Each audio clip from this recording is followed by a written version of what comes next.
اغلاط صغيره في المطار تقدر تكلفك الفلوس او لا تاخر عليك الطياره ديالك. تبع معايا ونوريك كيفاش تفاداهم. اول حاجه كتمشيو لها هي الطابلو. هنا كتشوفوا الطياره ديالكم معاياش نساء هاي ازيا كوالالمبور واحد حتى A8 يعني غيكون تشيك ان هنا فين غندير لونجسترمون واحد حتى A8. لكن قبل ما نمشيو نعطوهم الباجاج ديالنا في لونجسترمون اولا تشيك ان كنجيو نعبروه هو الاول نتاكدوا منه باش ما يحملوناش شي مصاريف زايده.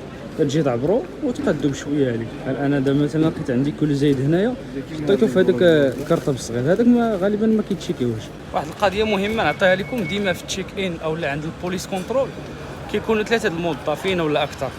ديما واحد فيهم كيكون معكس كيطول عنده الناس والاخرين تيكونوا ميسرين ولا واحد فيهم تيكون ميسر دغيا كيدوز الناس. انت طلق عينيك وديما شوف هذاك اللي ميسر وسير عنده.